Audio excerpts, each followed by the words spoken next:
नमो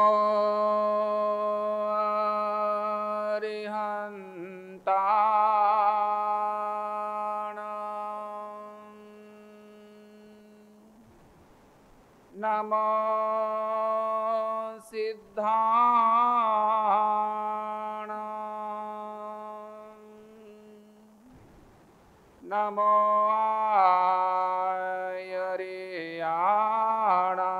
आयर्याणां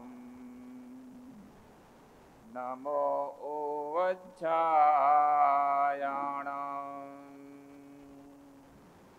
नमो लोय सवसाहोणां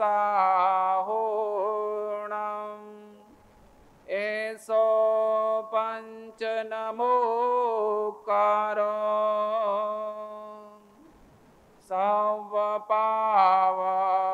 सर्वपावपणासनो मंगलाणं च सविसिं परमं हवै मंगलम्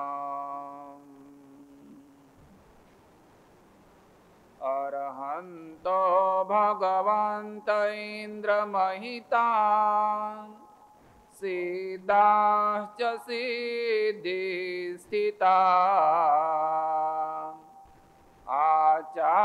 आचार्याजिन शासनो नतिकरा पूजा उपाध्यायका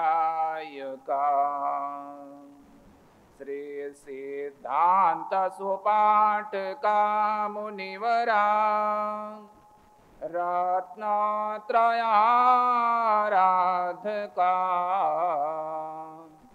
पंचेति परमेष्ठिना प्रतिदिनं कुर्वन्तु वो मंगलम् नमो दुर्वाररागादिं वैरिवारनिवारिणे अर्हते योगिनाथाय महावीराय तायिने ओंकारबिन्दुसंयुक्तं नित्यं ध्यायन्ति योगिनः कामदां मोक्षदां चैव ओंकाराय नमो नमः अज्ञानतिमिरन्धानां ज्ञानं जनिशलाकया नेत्रमं येन तस्मै श्रीगुरवे नमः आत्मरामं गुणागारं वल्लभं लोकवल्लभं समुद्रमोददातारम् इन्द्रदीनं नमाम्यहं नित्यानन्दं नमाम्यहम् विराज ध्यायन्ति योगिनः कामदं मोक्षदं चैव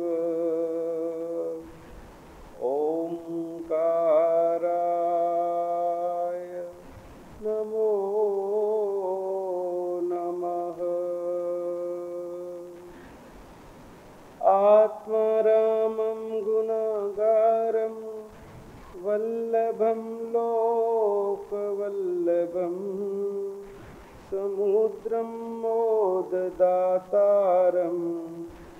इन्द्रदिन्नं नमाम्यहम् नित्यानन्दं नमाम्यहम्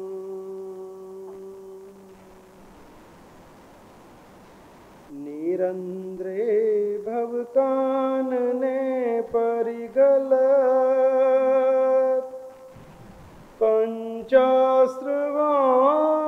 पञ्चास्रवाम्भोधरे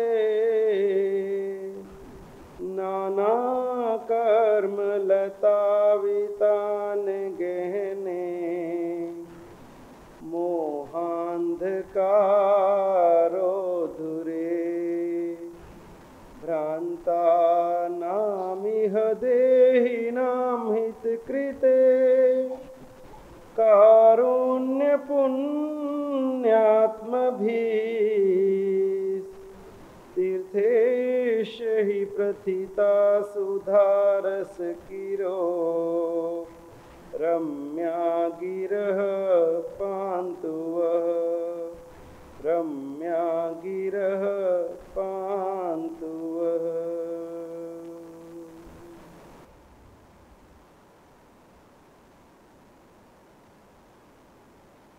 परम तारक परम परमात्मा के चरणों में अनंत अनंत वंदन। परम श्रद्धेय गुरुचरण, धर्म सभा में उपस्थित धर्मानुरागी भव्य आत्माओं, महोपाध्याय विनय विजय जी महाराज,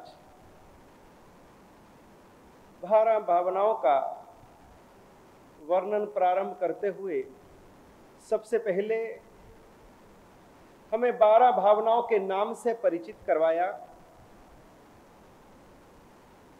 और उन भावनाओं का संक्षिप्त क्या रूप है उसको हमने संक्षिप्त में समझने का प्रयास किया। वो 12 भावनाएं नाम से तो हमें याद हो जाएं, इसका कम से कम होमवर्क तो आपको कर ही लेना चाहिए। 12 भावनाओं के नाम। पहली भावना, हाँ जी, पहली भावना अनित्य भावना। सभी बोलेंगे तो सभी को स्मरण हो जाएगा। पहली भावना अनित्य भावना, दूसरी भावना अशरण भावना, तीसरी भावना संसार भावना, चौथी भावना एकत्व भावना, पांचवी भावना अन्यत्व भावना, छठी भावना अशुचि भावना, सातवीं भावना आश्रव भावना, आठवीं भावना संवर भावना, देखिए कम होते जा रहे धीरे धीरे, नौवीं भावना निर्जरा भावना, 10वीं भावना धर्म भावना, 11वीं भावना लोक स्वरूप भावना और 12वीं भावना बोधि दुर्लभ भावना। हाँ जी, हाँ जी, जो वो रविवार का महाराज जी कार्यक्रम घोषित किया है, जो यहाँ पर भव्य मॉल बनाई जाएगी, उसमें अलग अलग प्रश्न होंगे। हर इनाम के नीचे एक प्रश्न रखा होगा और जिसका पर्ची निकलेगा वो उस मॉल में आएगा और उतने नंबर की पर्ची इनाम की वो निकालेगा। उसमें जो प्रश्न लिखा होगा उसका उत्तर यदि आपको आता है तो वो इनाम आपके नाम हो जाएगा। तो उसमें ये प्रश्न भी आ सकता है, भावनाओं का प्रश्न भी आ सकता है। और हाँ, जो प्रवचन में आपने सुना है उसके प्रश्न भी आ सकते हैं, इसलिए आप पुराने प्रवचन भी याद रखिएगा। जिनको नहीं पता वो आत्मा चैनल पर जा कर के पुराने प्रवचन देख सकते हैं, तो वहाँ पर सभी टेलीकास्टेड है, सब लगे हुए हैं। प्रवेश के दिन से लगा करके अभी तक के सारे कार्यक्रम आपको वहाँ पर मिल जाएंगे। और 12 भावनाओं के अतिरिक्त 4 भावनाएं, उनके नाम भी स्मरण कर लीजिएगा। मैत्री भावना, प्रमोद भावना, करुणा भावना और माध्यस्थ भावना। मैत्री, प्रमोद, करुणा और माध्यस्थ, ये 4 भावनाएं हैं। क्योंकि इस जीव का जड़ चीजों के प्रति राग है और जीव प्रति द्वेष है, तो जड़ के प्रति राग को तोड़ने के लिए 12 भावनाएं हैं और जीव के प्रति द्वेष को तोड़ने के लिए मैत्री आदि 4 भावनाएं हैं। जड़ और चेतन, इन दो के साथ ही हमारा ये जीवन चल रहा है।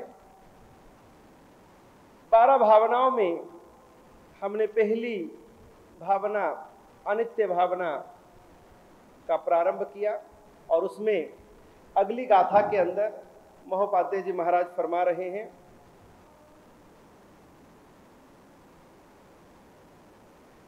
विपुरिवपुरिदं विधभ्र लीला परिचितमप्यति भंगुर्नराणाम् तदति विदुर यौवना विनीतम् भवति कथम विदुषाम महोदयाय। सबसे पहले अनित्य भावना का प्रारंभ करते ही महोपाध्याय विनय विजय जी महाराज कह रहे हैं, इस जगत में जीव को सबसे प्रिय क्या है? आप अपनी बात बता दीजिए तो सभी जीवों की बात आ जाएगी। कोई भी जीव होगा, सबसे प्रिय उसको क्या है? आपको क्या है प्रिय? कुछ भी नहीं है। कुछ बहुत सारी चीजें याद आ रही हैं आपको, किसको चुने? इतनी लंबी लिस्ट है आपकी, सारी पसंद है महाराज जी। सबसे प्रिय वस्तु, उसके ऊपर सबसे पहले उन्होंने फोकस किया। इस आत्मा के सबसे नजदीक कौन रहता है?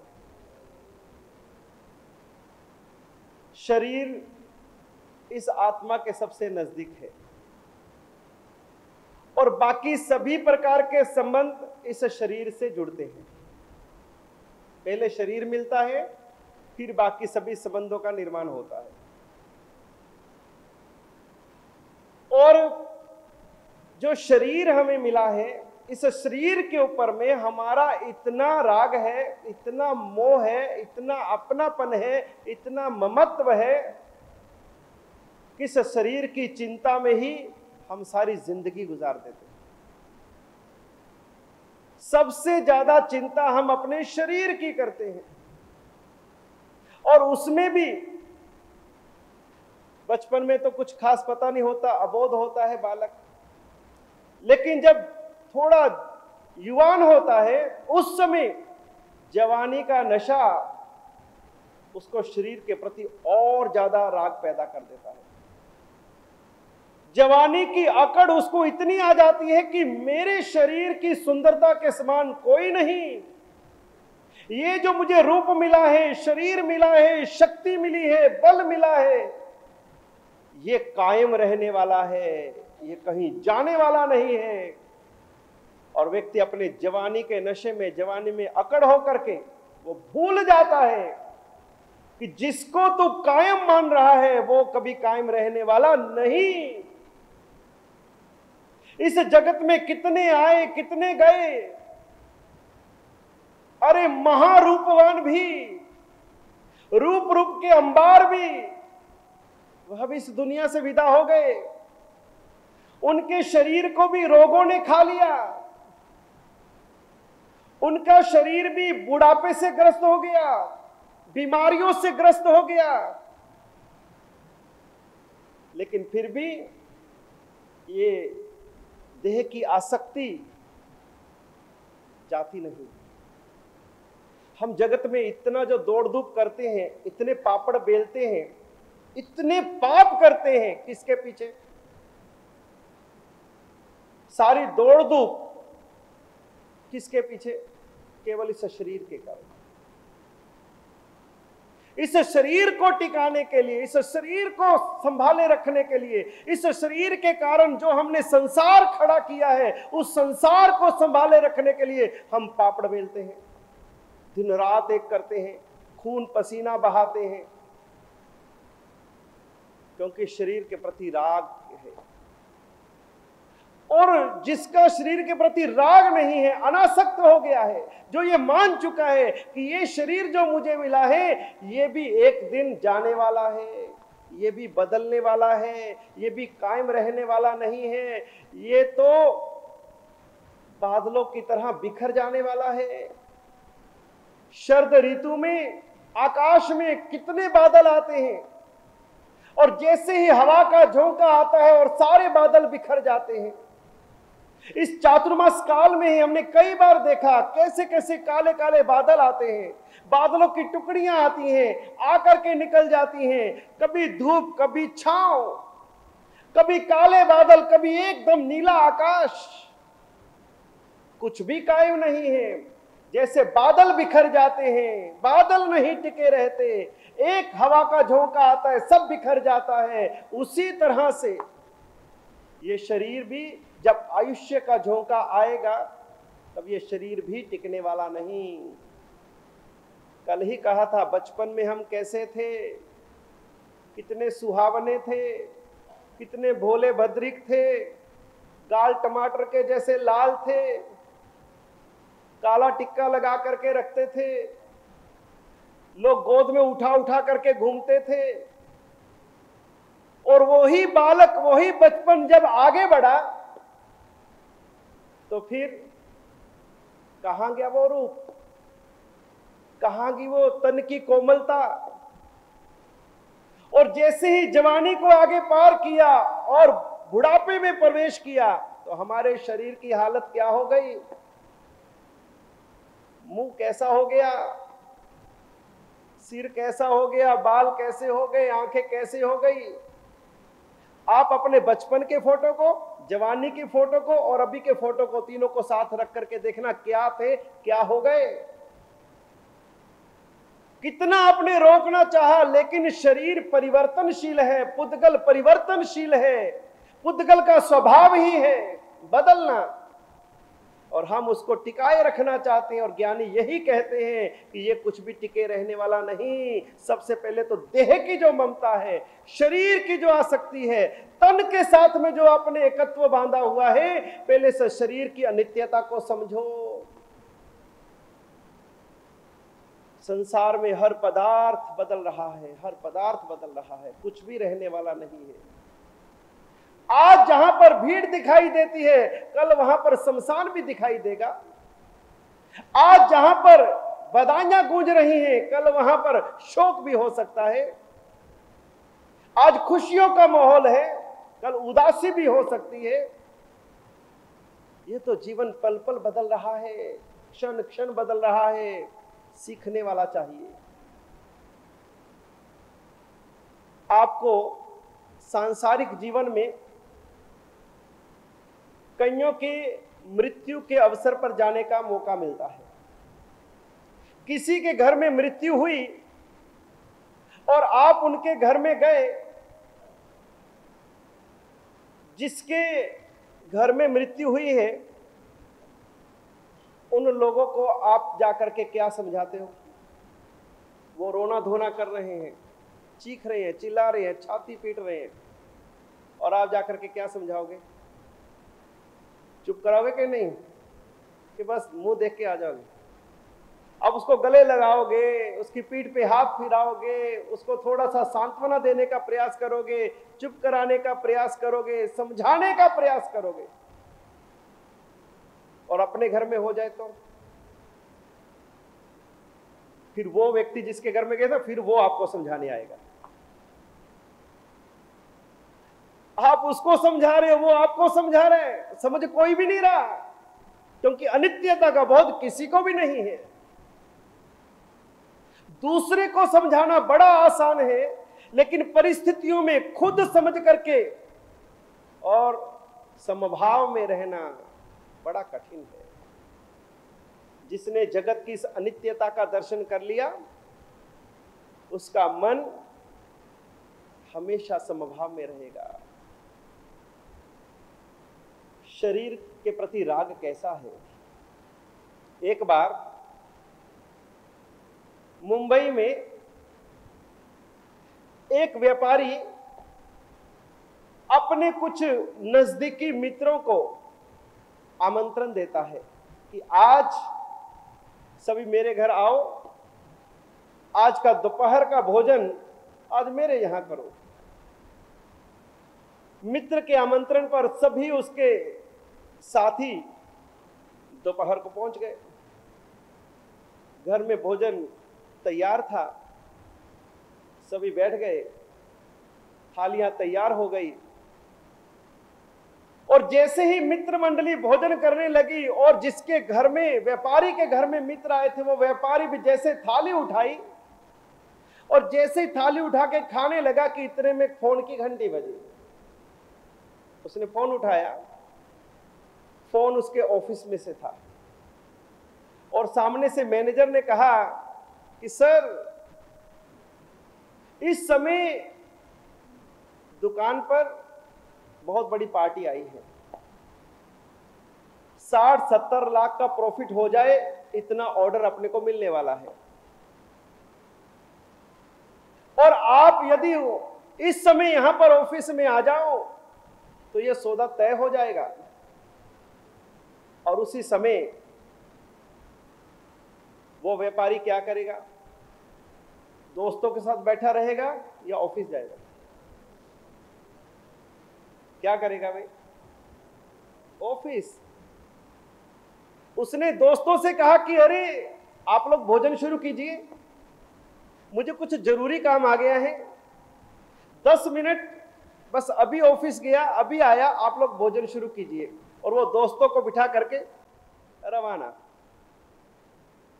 जिसका प्यार मित्रों से था, मित्रों को बुलाया, प्रेम से बुलाया, खाने पर बुलाया, लेकिन जैसे ही पैसे की, प्रॉफिट की बात आई तो मित्रों को छोड़ करके ऑफिस रवाना हो गया। अब ऑफिस में गया तो भाई फिर वापस आना तो बड़ा मुश्किल। एक बार बंदा ऑफिस चले जाए और सुबह की शाम हो गई, रात के 8 बज गए। 8 बजे तक दोस्त घर में थोड़ी बैठे रहेंगे। अब दोस्तों ने खाना पाना खाया, वो अपने टाइम से रवाना हो गए। और ये रात को 8 बजे सेठ जी घर आए। कुछ समय के बाद सेठ जी दुकान पर थे और घर से श्रीमती जी का फोन आया। अरे कहां हो? दुकान पर हो? हां। अरे अपना बेटा वो पहली मंजिल से नीचे गिर गया है।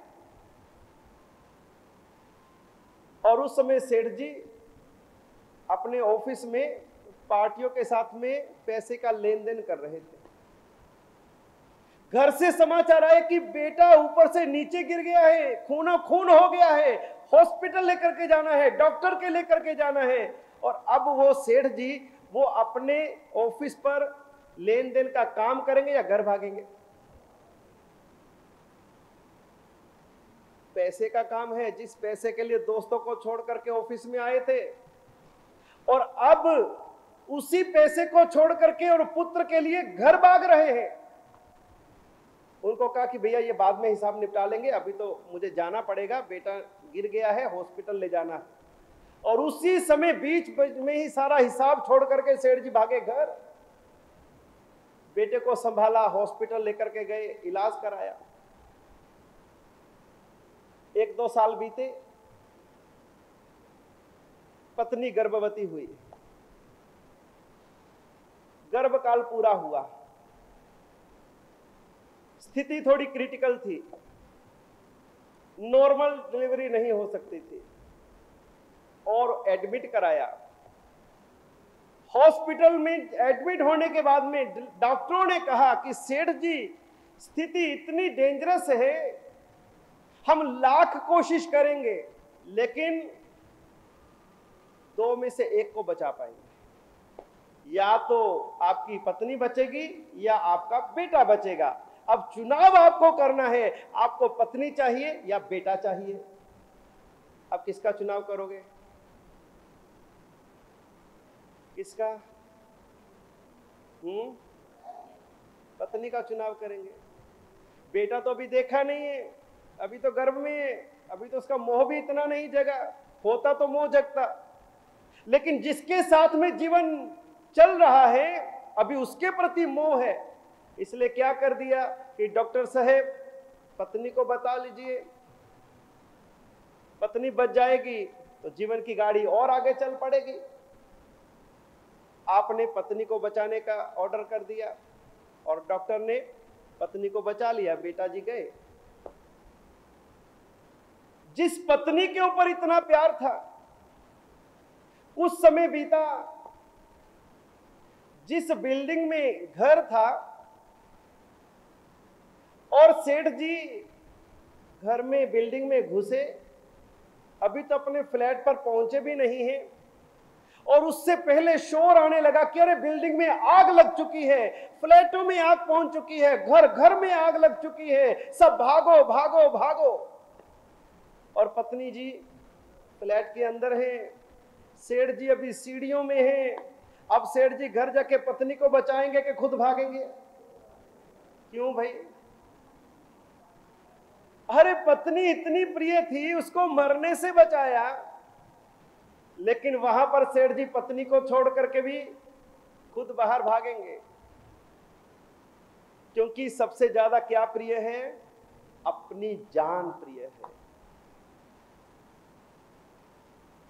जगत में व्यक्ति मित्रों के बीच रहता है, घर में इतना समय नहीं बिताएगा, दोस्तों के साथ बिताएगा। संडे चलो भी दोस्तों के साथ घूमने चले, परिवार के साथ तो रोज ही रहने, परिवार वालों के साथ तो वैसे ही भाव नहीं आते। बाहर के लोग अच्छे लगते हैं, घर के लोग किसी को अच्छे नहीं लगते। पड़ोसी को जाके नमस्ते कर देंगे, घर में माँ बाप को कोई पैरी पहनना भी नहीं करता। अंकल नमस्ते, आंटी कैसे हो, और घर में मुंह इधर उधर घुमा के। मित्रों के साथ में इतना प्रेम था, लेकिन मित्रों को भी छोड़ दिया पैसे की खातिर, पैसे को भी छोड़ दिया पुत्र की खातिर, पुत्र को भी छोड़ दिया पत्नी की खातिर, और पत्नी को भी छोड़ दिया अपनी जान की खातिर। कहां है संसार का संबंध? अपनी जान की कीमत के लिए सब कुछ व्यक्ति छोड़ने को तैयार है। फिर भले घर भले तो भले, बच्चा मरे तो मरे, पत्नी मरे तो मरे, मैं बच जाऊं। कितना मोह है अपने प्राणों से। एक राजा, और जब उसको पता चला कि मैं मरने वाला हूं, और किसी भविष्यवेता ने कह दिया कि राजा जी आप मरने के बाद में आप कीड़े बनोगे, आपने ऐसे ऐसे कर्म किए हैं कि आप कीड़े बनोगे और यहां पर आपका जन्म होगा, इस जगह पे आप शरीर धारण करोगे कीड़े का। वो जाकर को जगह देखते हो, गंदा नाला, कीड़े कुलबुला रहे हैं, नरक जैसा बना है, ऐसी दुर्गंध में मेरा जन्म होगा, इस नरक में मेरा जन्म होगा, ऐसे कुलबुलाऊंगा मैं, ऐसा कीड़ा बनूंगा मैं। राजा घबरा गया। उसने मंत्री से कहा, मंत्री ध्यान रखना, जब मैं मर जाऊं और मरने के बाद में मेरा जब यहां कीड़े के रूप में जन्म हो, तो मैं इस नरक में जीना नहीं चाहूंगा, तुम आकर के मुझे मार देना ताकि मेरी मुक्ति हो जाए। मैं नहीं जीऊंगा यहां पर एक गंदगी में, नाले में, तुम आके मुझे खत्म कर देना, किसी अगले जन्म में चला जाऊंगा। कुछ समय के बाद में राजा का निधन हुआ और कीड़े के रूप में राजा का जन्म हुआ। मंत्री आया, उसने देखा नया कीड़ा पैदा हुआ है, यही अपना राजा होना चाहिए। और जैसे ही मंत्री उस राजा को उस कीड़े के भव में उसको मारने के लिए आया, मुक्ति देने के लिए आया, उस कीड़े ने मना कर दिया, ये क्या कर रहे हैं? अरे मुझे मार मत, अरे इस शरीर में भी मुझे वही आनंद आ रहा है जो मुझे राजा के भव में आ रहा था। यानी कि उस कीड़े के भव में भी शरीर के प्रति इतना राग, उस कीड़े के शरीर के प्रति भी उसको इतना राग हो गया कि उस शरीर को भी अब छोड़ना नहीं चाहता। वो दुर्गंध में, गंदगी में ही जीना कबूल है, नरक में ही जीना कबूल है, लेकिन शरीर को छोड़ना मंजूर नहीं। अब वही शरीर उसको प्यारा हो गया। किसी भी जानवर को, कीड़ी मकोड़ी को देख लो, कोई शरीर छोड़ना नहीं चाहता। आप किसी कीड़ी के आगे उंगली भी रख लोगे, वो भी डर करके साइड से निकल जाएगी, मुझे मार ना दे। हर जीव को अपने प्राण प्यारे हैं, हर जीव को अपना शरीर प्यारा है, कारण शरीर के प्रति आसक्ति है। कहां राजा कहां कीड़ा, लेकिन कीड़े के भव में भी उसको आसक्ति हो गई शरीर के प्रति। ये शरीर की, देह की इतनी गहन आसक्ति है कि जिससे बाहर निकले बिना हम कभी भी भीतर नहीं जा सकते। जिसको आत्मा तक पहुंचना है उसको देह से अनासक्त होना ही पड़ेगा, उसको विदेही बनना ही पड़ेगा। जगत में कितने ऐसे उदाहरण हैं, कितने ऐसे उदाहरण हैं कि एक एक घटना को देख करके आत्माएं जग गई। वो घटनाएं आज भी घट रही हैं, हर रोज घट रही हैं, हमारे सामने भी घट रही हैं, फिर भी हम नहीं जाग रहे। रोज ना जाने कितनों को हम शमशान घाट के अंदर में जलता हुआ देखते हैं, रोज देखते हैं। चिताएं जल रही हैं, हमारे प्रियजन जल गए, हमारे स्वजन चले गए, हमारे परिजन चले गए, फिर भी आंखें नहीं खुलती। ऐसे लगता है कि ये मर गए हैं, मुझे थोड़ी मरना है, अमरता का पट्टा तो मेरे पास है, ये मरे हैं, मैं थोड़ी मरूंगा, इनको कंधे पर लेकर के आए हैं, मुझे थोड़ी कोई ला सकता है। राजा राणा छत्रपति, बोलो, हाथियन के असवार, राजा राणा छत्रपति, हथियन के असवार, मरना सबको एक दिन, अपनी अपनी बात, सबको मरना है, इस शरीर को सबको छोड़ के जाना है, ये शरीर कायम नहीं रहने वाला है। जिस शरीर के इतना राग किया है, इतना संभाला है, इतना सहेजा है, इसके लिए इतने पाप कर रहे हैं, इतने पापड़ बेल रहे हैं, ये शरीर फिर भी हमारा नहीं होने वाला। लाख संभाल लो।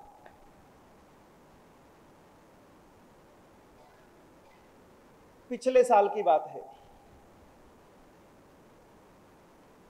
हमारा चातुर्मास चेन्नई नगरी में केएलपी अभिनंदन अपार्टमेंट में संकल्प जैन श्वेतांबर संघ केएलपी चातुर्मास में प्रतिदिन हजारों की संख्या में श्रावक श्राविकाएं प्रवचन श्रवण करने के लिए आते। बहुत बड़ा मंडप था, लगभग 800 परिवार हमारे वहां उस संघ में, उस अपार्टमेंट्स में रहते थे, जैन परिवार 800 परिवार। और पर्वाधिराज पर्यूषण आए। 5वें पर्यूषण के दिन सपनों के चढ़ावे चल रहे थे।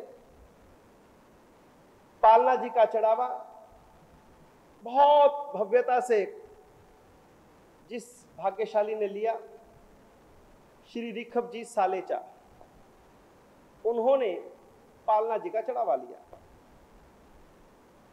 पालना जी के अवसर पर हम भी उनके ब्लॉक में गए। घर बहुत ऊपर था तो हम नीचे ही ग्राउंड फ्लोर पर ही वहीं पर पगलिया करके वापिस आए।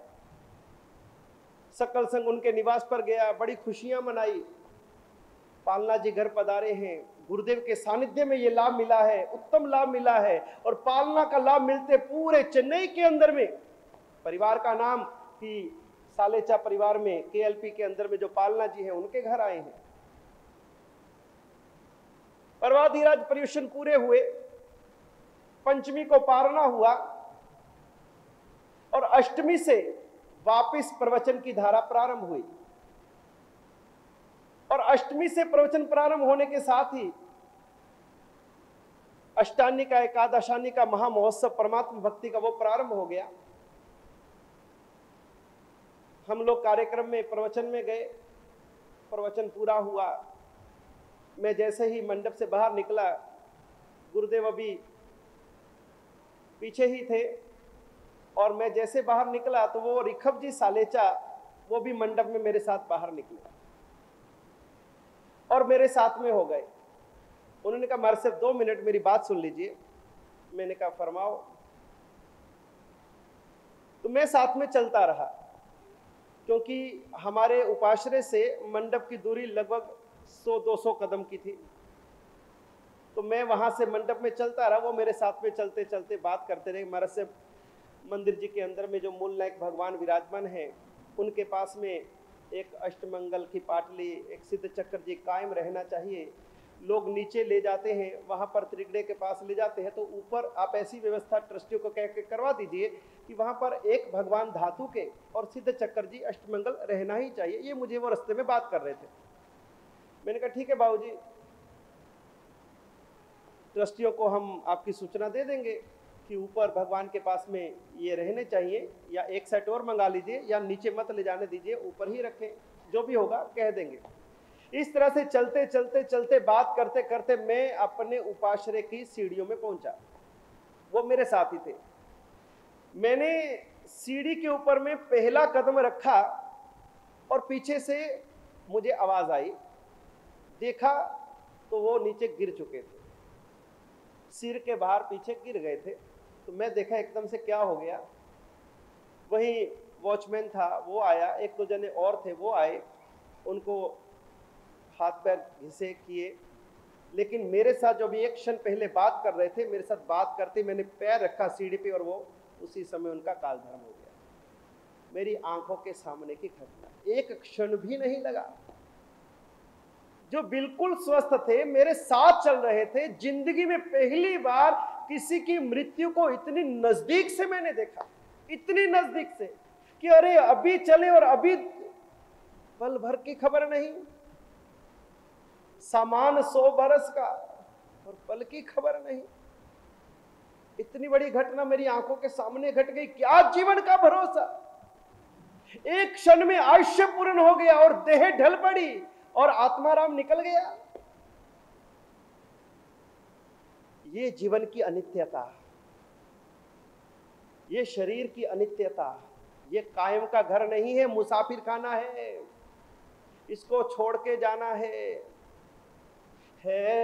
2 दिन का जग मेला, सब चला चली का खेला, कोई चला गया कोई जावे, कोई गठड़ी बांध सिधावे, कोई खड़ा तैयार अकेला, सब चला चली का मेला। क्यों कहता धन घर मेरा, यहाँ कोई नहीं है तेरा, संग चले न एक अकेला, सब चला चली का मेला। सबको चलना है, सबको जाना है, लेकिन शरीर के साथ राग रखोगे तो ये बार बार शरीर धारण करना पड़ेगा। और जिसका एक बार आत्मा जग गया इन घटनाओं से, उसके जीवन में कैसे परिवर्तन होता है। राजस्थान में हमारी एक बहुत पुण्यशाली साध्वी जी हुई हैं, बड़ा नाम है उनका हमारे गोड़वाड़ में। शासन प्रभावक आचार्य श्री नीति सूरी जी महाराज के समुदाय की गोड़वाड़ दीपिका साध्वी ललित प्रभा श्री जी महाराज। प्रसिद्ध नाम है उनका लहरा महाराज, सब उनको लहरा महाराज के नाम से जानते हैं। अभी अभी 1 साल पहले ही उनका काल धर्म लगभग हुआ है। हमने भी चातुर्मास उनके साथ किया है। बिरामी ढाणी में उन्होंने बहुत बड़ा तीर्थ बनाया है, जो गुरु जी का जेतपुरा है। जेतपुरा से आगे रानी स्टेशन से आगे सांडे राव से पहले नेशनल हाईवे टच पार्श्व पद्मावती जैन तीर्थ उन्होंने बिरामी ढाणी में हाईवे टच बनाया साध्वी जी महाराज सब। उनके जीवन की घटना, उम्र थी 16 साल की, 80 साल की उम्र में काल धर्म हुआ उनका। 16 साल की उम्र थी। 16 साल की उम्र में उनकी शादी हुई। उस समय बाल विवाह होता था, पुराना समय था। उस समय लड़की लड़के को नहीं देखती थी, लड़के को पता नहीं कि कौन सी लड़की से मेरी शादी है। जो परिवार ने निश्चित कर दिया कि भी इसके साथ तेरी शादी है, बस हो गया। भी अब पुराना समय था तो घूंघट भी लंबे लंबे होते थे, देखते भी नहीं थे किसके साथ फेरे हो गए हमारे। शादी हुई और बारात गांव वापिस आ रही है। गांव के जैसे ही सीमा पर पहुंची और गांव में एंट्री से पहले वहां पर सभी के भोजन की व्यवस्था रखी गई थी। उसके बाद गांव में प्रवेश करना था। सभी लोग वहां पर जो भी खाना पानी करना था करने लगे। और इनके जो पति थे उन्होंने कहा कि मैं इधर इस झाड़ के नीचे, पेड़ के नीचे थोड़ी देर आराम कर लेता हूं, थोड़ी देर विश्राम कर लेता हूं। वो लेट गए। जब भी सभी फ्री हो गए, खाना पानी पूरा हो गया, बारात चलने की तैयारी हुई, डोली आगे बढ़ने की तैयारी हुई, और उस दुल्हे राजा को जैसे ही उठाने गए कि भैया चलो सब तैयार है, तो देखा वो तो प्राण पंखेरु। दुल्हे राजा तो गए। कैसी दुर्घटना। अभी तो शादी होकर के अभी तो बारात घर भी नहीं पहुंची, और अभी तो उस लड़के के हाथ की मेहंदी सूखी भी नहीं है। अभी तो पति को देखा भी नहीं है, और शादी होते ही साथ ही विधवा, क्या कर्म किए होंगे। और सारा परिवार फूट फूट करके रो रहा है।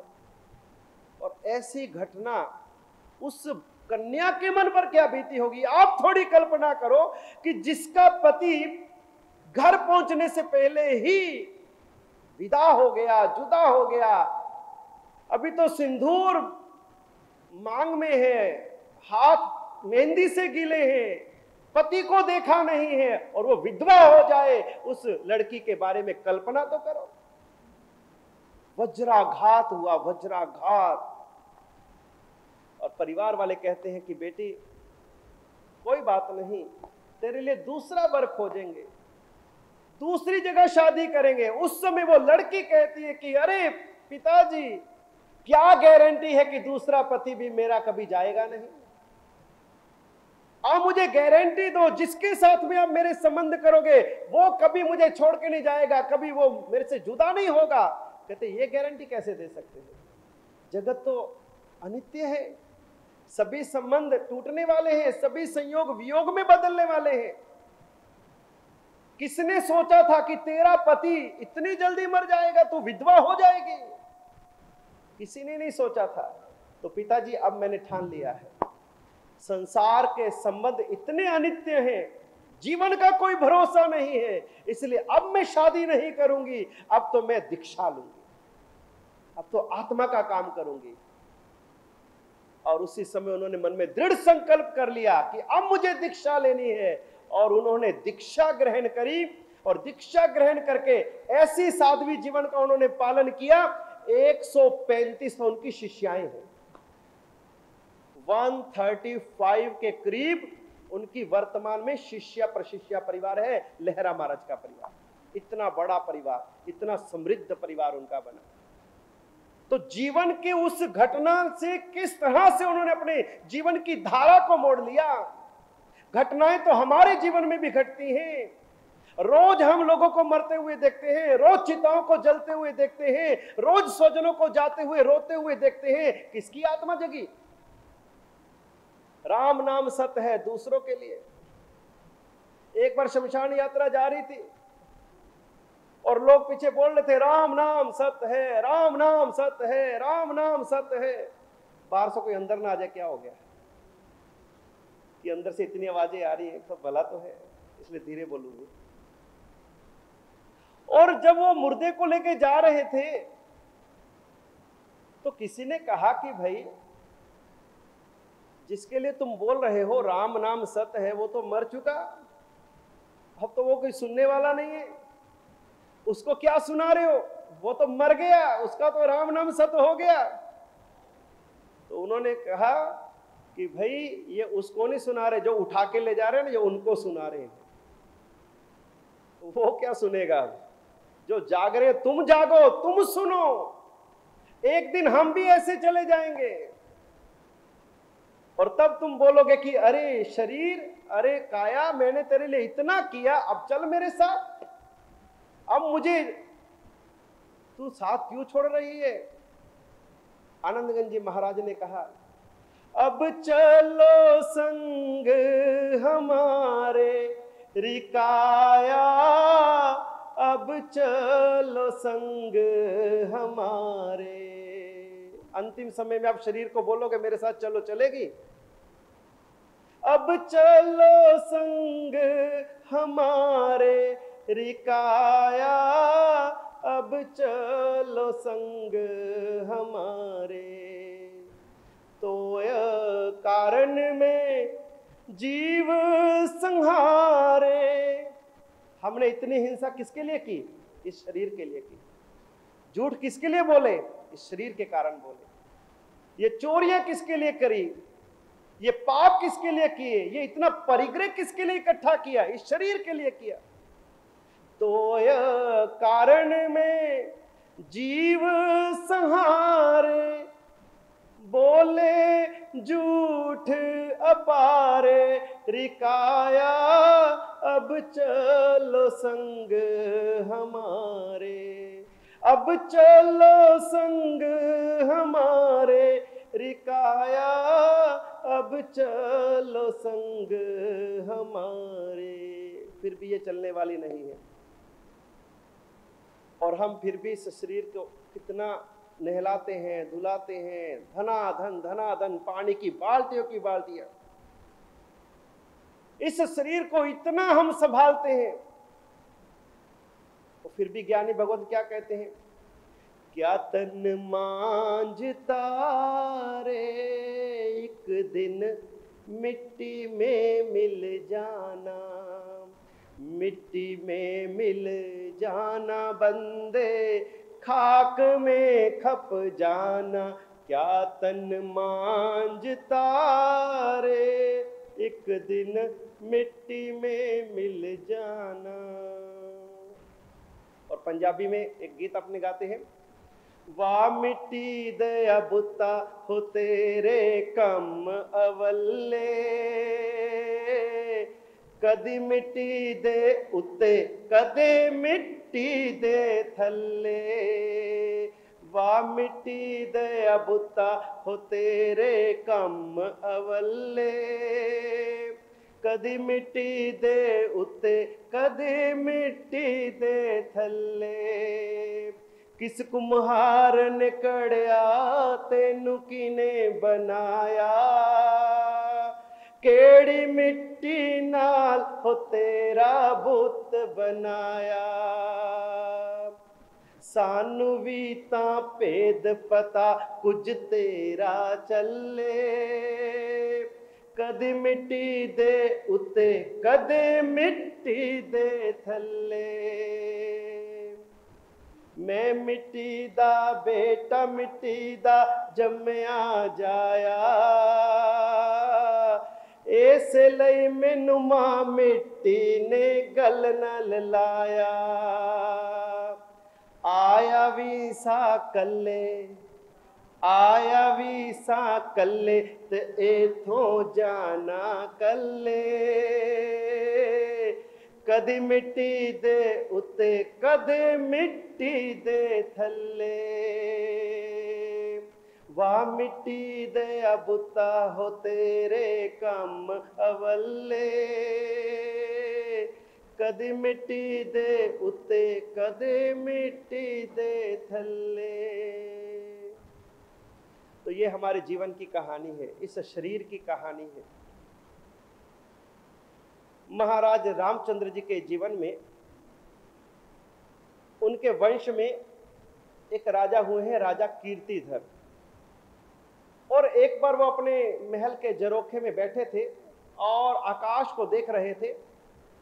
ऊंचे गगन में सूर्य अपनी सहस्र किरणों से चमक रहा था, पूरे ब्रह्मांड को प्रकाशित कर रहा था।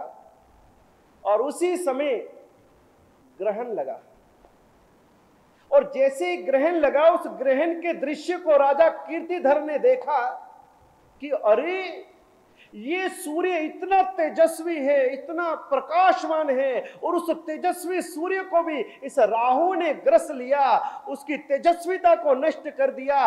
यदि सूर्य को भी राहु ग्रस कर सकता है तो इस मनुष्य की औकात क्या। हमारे जीवन को भी एक दिन ग्रस लिया जाएगा।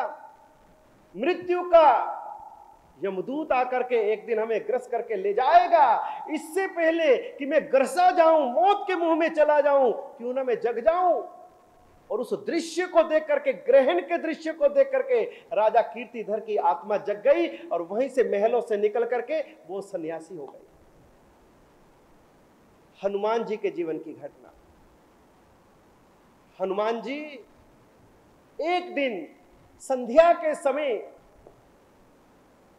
अपनी गैलरी में, अपने बरामदे में खड़े हैं, ऊंचा आकाश देख रहे हैं।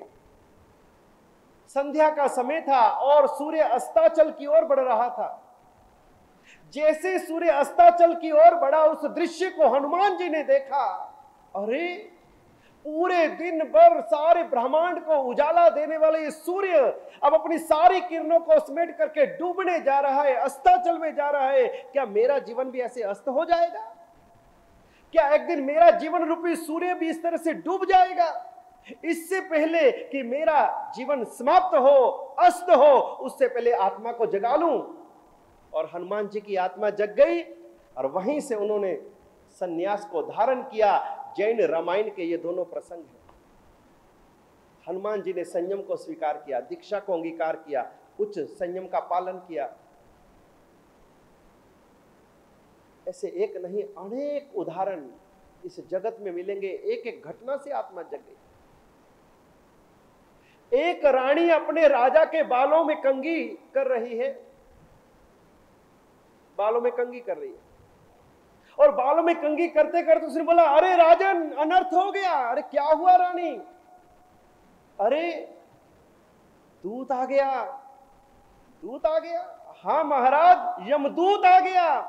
अरे मेरे महलों में ये यमदूत कहां से आ गया? महाराज, आपके सिर में ये सफेद बाल आ गया। ये सफेद बाल, ये मौत का यमदूत है, मौत का दूत है। यानी कि सफेद बाल का आना यानी अब तुम्हारा मृत्यु की ओर अग्रसर होना। और उसी समय राजा की आत्मा जग गई, बाल सफेद हो गया है, अब बुढ़ापे की तरफ तैयारी हो गई है। और बुढ़ापा आना यानी मृत्यु की निशानी है। अब मरण मेरा नजदीक है, इससे पहले मैं मरूं, उससे पहले जग जाऊं। और वहीं से राजा महलों से निकला और जाकर के सन्यास को ग्रहण किया, आत्मा का कल्याण साधा। सूर्य को डूबता देख करके आत्मा जग गई, फूल को मुरझाता देख के आत्मा जग गई, एक सफेद बाल को देख करके आत्मा जग गई, शरीर की अनित्यता को देख करके आत्मा जग गई, चिताओं को देख करके आत्मा जग गई, बीमारियों को देख करके आत्मा जग गई, रोगों को देख करके आत्मा जग गई। लेकिन हम तो मैं भला मेरा शरीर भला। महाराज जी आप कितना भी बोलो, ब्यूटी पार्लर बड़े खुल गए ने। तुसी कहो तो अज भी असी जवान होके आ सकते था। देखो ऊपर से कितना भी लीपा पोती कर लो, असलियत तो वास्तविकता को कैसे छुपाओगे? कई नोटिस आते हैं, घर में कोई नोटिस आए तो चिंता हो जाती है। कोई कोर्ट का नोटिस आ जाए, थाने से नोटिस आ जाए, कोई ऐसा नोटिस आ जाए तो चिंता हो जाती है। और ऊपर वाला भी नोटिस भेजता है अपने को कोई चिंता ही नहीं।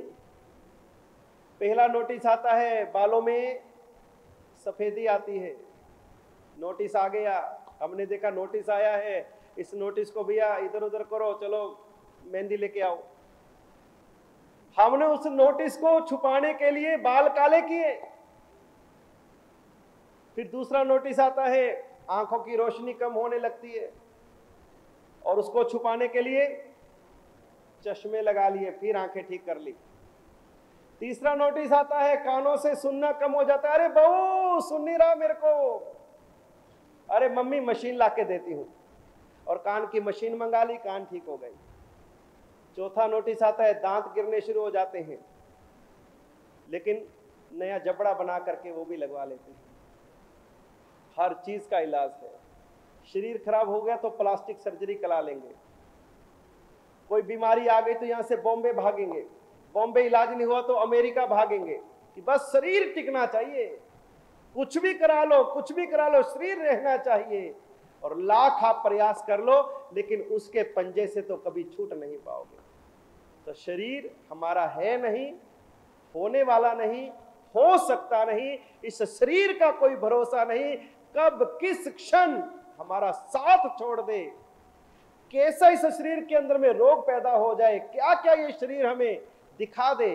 तो इसलिए इस शरीर से जितना हो सके उतनी साधना कर लो। अभी शरीर चल रहा है तो इसको साध लो, जब ये कुछ साथ नहीं देगा तब माला भी गिनने जाओगे, होगी नहीं। जब ये शरीर साथ नहीं देगा फिर धर्म ध्यान होगा नहीं। और अभी धर्म ध्यान का समय है और अभी हम आराम कर रहे हैं, अभी हम दौड़ धूप कर रहे हैं, भाग रहे हैं, इधर उधर में समय खत्म कर रहे हैं। और जब समय हम मांगेंगे तब मिलेगा नहीं। इसलिए शरीर हमारा साथ छोड़े उससे पहले हम अपना काम कर जाएं।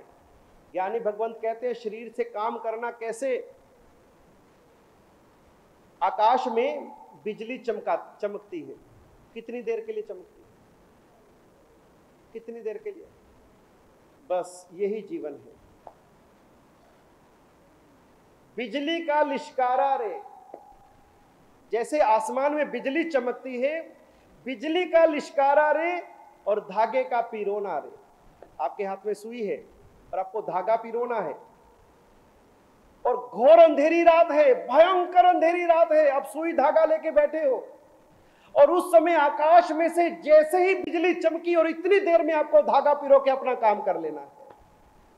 और अगर नहीं पिरोया तो बिजली का चमकारा रे, धागे का पिरोना रे, और अगी नहीं पिरोया तो आगे अंधेरा होगा रे, फिर घोर अंधेरा छा जाएगा। बस इतनी सी चमक है, इसी में काम करके जाना है। बहुत बड़ा जीवन मत समझना, बहुत छोटा सा जीवन है ये। बहुत चला गया, थोड़ा सा रह गया है, और जो डब्बा मिला था उसमें से बस अब थोड़ा सा ही बचा है, बाकी तो सब खा पी के उड़ा दिया है। जितना बचा है उसको संभाल लो, सहेज लो और अपनी आत्मा का काम कर जाओ। आज इतना है।